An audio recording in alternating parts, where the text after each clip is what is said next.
Hello, welcome to the South Raccoon River Valley. I'm Rod Stanley. I'm a local historian associated with the Dexter Museum, and I'm out here to tell a little bit about some of the history that's located in this river valley. The first thing, we're standing at two historical markers which commemorate one at Dexfield Amusement Park. The amusement park was built in 1916. It was the largest amusement park that was built in the state of Iowa at that particular time. Very much like you could compare it to Adventureland today, although Adventureland is much more sophisticated than this park was. But they would get 3,000 to 4,000 people on a weekend out here. It cost 9 cents to get into the amusement park at that time. If you drove your car out, it cost you $2 to get your car in and park it down by the amusement park. They had a Olympic-sized swimming pool that was the main attraction.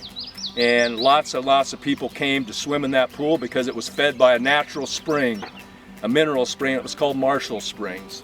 And people thought that made them feel better if they would go swimming in that pool. And there was a row of drinking fountains that they could actually drink water out of, and that was supposed to make you feel better. But anyway, the swimming pool was the main thing. They had a Ferris wheel, they had a merry-go-round, they had a dance hall, they had a skating rink, they had arcade games, they had restaurants, they had all kinds of stuff for people with their 9 cents. You got your 9 cents worth, let's put it that way, if you came out to this amusement park back in 1916. It lasted until like 1932, and then the Depression hit, and people didn't have the money to spend on amusement parks. So it kind of faded away into the sunset, I guess you could kind of say.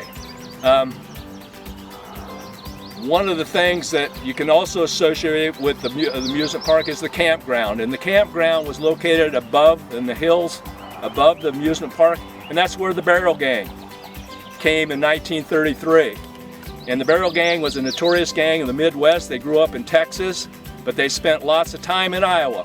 And they came to Iowa because people didn't know who they were, and they could go pretty much come and go as they pleased to different places in Iowa. When they came to Dexter in 1933, they had been involved in a shootout in Platte City, Missouri.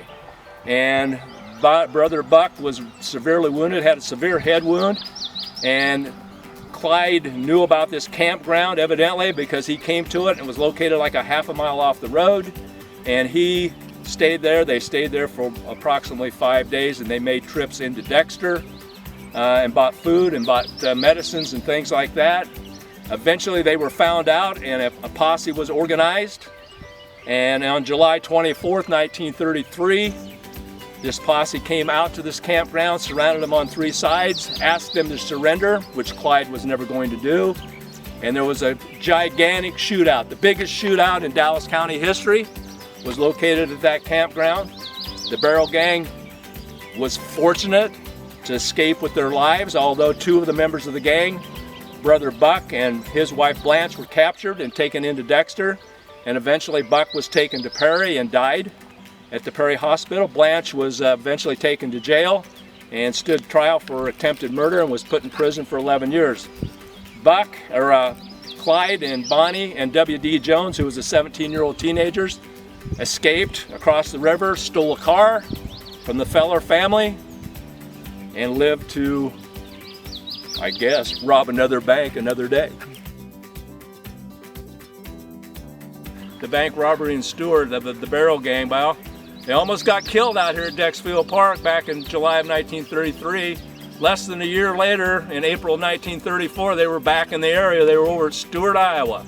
And over there at Stewart, they had cased the bank out, and Clyde Barrel and his partner, a man by the name of Henry Methvin, and Bonnie were over in Stewart, and they robbed the First National Bank that's set on the corner, still there, although I believe it's a hairdressing studio now. But they robbed the bank of, I believe, around $1,500. You know, Clyde's MO when they robbed a bank usually was when he would go into the bank and with his partner. And again, he had different partners from time to time, but this time it was, like I said, it was Henry Methvin. And Henry Methvin and him went in, and Clyde he always walked up to the counter and asked for a $20 bill change.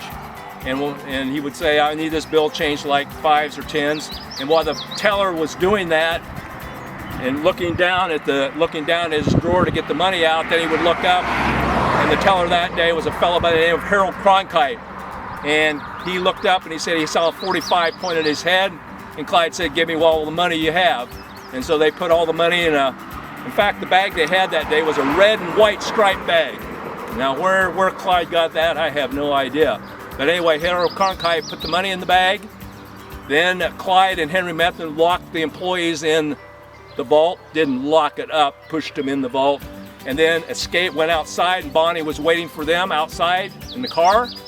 They got in the car, and by the time that the vigilante group or the police decided there was a bank robbery, they were already south out of Stewart and on Highway 6 headed towards Dexter, and eventually ended up clear down south of Dexter.